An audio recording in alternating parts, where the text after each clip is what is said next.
Pourquoi les céréales sont-elles des aliments difficiles à digérer? Si vous avez entendu parler des différents régimes qui aident à traiter les problèmes de digestion et d'intestin, vous savez que l'élimination des céréales de votre alimentation est le meilleur moyen de rétablir votre santé intestinale. Mais pourquoi? Nos cultures ancestrales en bonne santé ont consommé des céréales depuis des milliers d'années sans aucun problème. Alors pourquoi soudainement doit-on arrêter de les manger afin de stopper nos symptômes d'auto-immunité? N'y a-t-il pas un moyen plus facile? La base de la pyramide des aliments sains n'est-elle pas justement ces céréales complètes? Est-ce qu'une personne qui veut traiter son intestin doit réellement arrêter de manger même du riz? Alors qu'est-ce qui fait que ces céréales sont si difficiles à digérer pour les humains, particulièrement lorsqu'ils ont des troubles intestinaux? La vérité, c'est que toutes ces céréales saines sont les aliments les plus difficiles à digérer qui soient pour un être humain. C'est pour ça qu'elles peuvent créer des trous dans votre intestin grêle, ce qui va créer des ravages dans votre système immunitaire, avec tout le cortège des symptômes imprévisibles de l'auto-immunité qui s'ensuit. Les céréales sont des graines. Toutes les céréales sont en fait des graines. C'est vrai, des graines qui sont destinées à produire des plantes. Elles ne sont pas destinées à être digérées. Elles sont destinées à rester intactes jusqu'à ce qu'arrivent les conditions parfaites pour faire pousser une nouvelle plante, c'est-à-dire la terre, l'eau, l'air et le soleil. Ce sont les conditions parfaites. On a retrouvé lors de fouilles en Israël des graines de dattes vieilles de 2000 ans absolument intactes, et elles donneront une plante parfaite lorsque les bonnes conditions seront réunies. L'idée que les céréales ont été fabriquées comme étant un contenant est une bonne analogie, une forteresse que notre système digestif ne doit pas forcer. Même les vaches ne sont pas supposées manger des céréales, mais brouter dans les pâturages, et elles ont 4 estomacs. Toutes les céréales contiennent de l'acide phytique. L'acide phytique bloque l'absorption des minéraux par votre intestin grêle, et les céréales sont particulièrement riches en cet antinutriment. Les phytates peuvent gravement affecter l'assimilation d'oligo-éléments indispensables à la croissance, comme le zinc ou celle du fer, dont la déficience peut entraîner une fragilité du système immunitaire. C'est un gros problème. Les humains ont besoin de minéraux jusqu'au niveau cellulaire. Consommer des céréales qui n'ont pas été préparées correctement et dans les quantités qui nous ont été présentées durant les 30 dernières années comme étant bonnes pour l'organisme peut provoquer des pertes osseuses à cause de tous ces minéraux perdus. La grande majorité des pains, crackers, bagels, crêpes, sandwichs, croûtons, pâtes à pizza, à tarte, disponibles dans les magasins, même bio, n'ont pas été préparés d'une façon qui vous permette de les digérer complètement sans trouble. Et les céréales complètes, telles qu'elles sont préparées actuellement, sont les pires pour tout le système digestif. Toutes les céréales contiennent des inhibiteurs des enzymes digestives.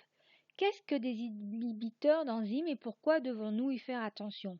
Pour faire simple, les inhibiteurs d'enzymes inhibent l'action des enzymes. Pensez au démarreur de votre voiture. Si le démarreur ne fonctionne pas, la voiture ne démarre pas. De même, les enzymes servent de catalyseur pour la digestion. C'est ça, les inhibiteurs d'enzymes bloquent le démarrage du processus de la digestion.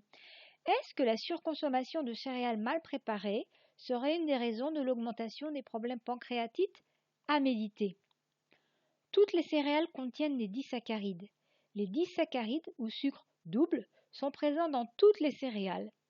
L'intestin fragilisé est incapable de digérer les doubles molécules de sucre à cause d'un manque de bonnes bactéries dans la flore intestinale, ce qui compromet la fonction des entérocytes.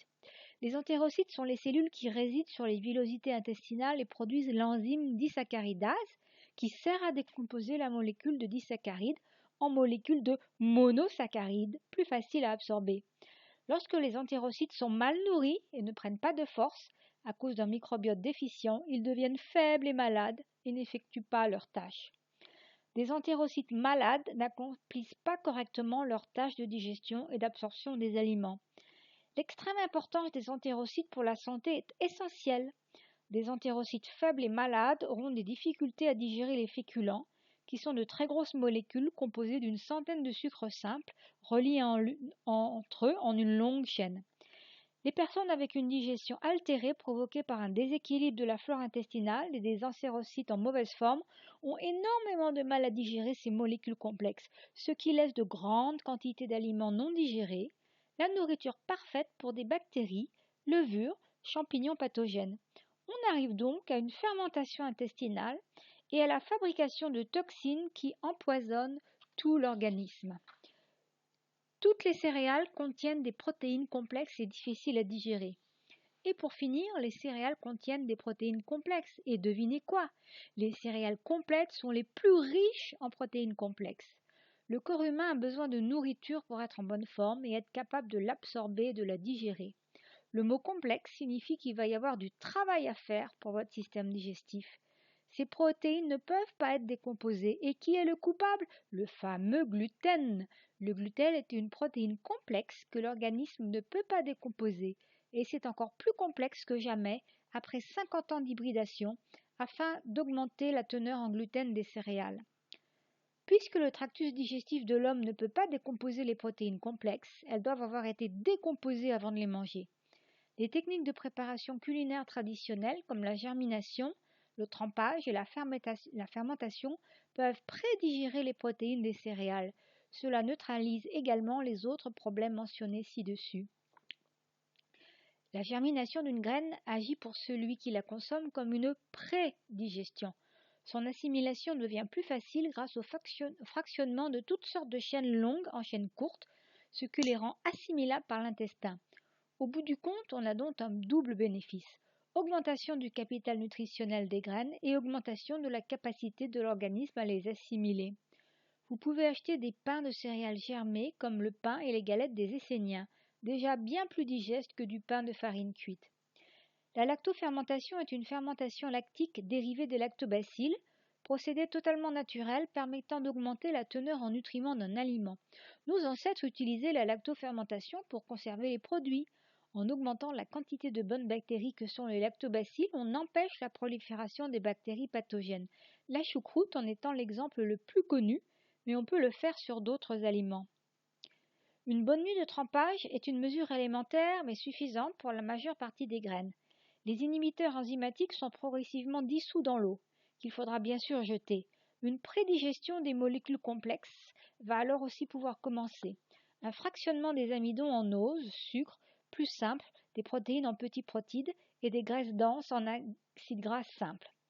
Si vous avez entamé un processus de guérison de votre intestin ou si vous l'avez guéri en supprimant les céréales de votre alimentation, essayez d'apprendre le processus de germination, trempage et fermentation, qui sont des méthodes ancestrales utilisées pour préparer les céréales afin de pouvoir les consommer à nouveau sans manifestation délétère. Je vous invite à passer 20 minutes avec moi afin de déterminer si le programme de rétablissement de votre santé digestive et intestinale que je propose est fait pour vous. Cliquez pour réserver votre entretien stratégique gratuit ou allez sur le site ausecourjegonfle.com et suivez les indications.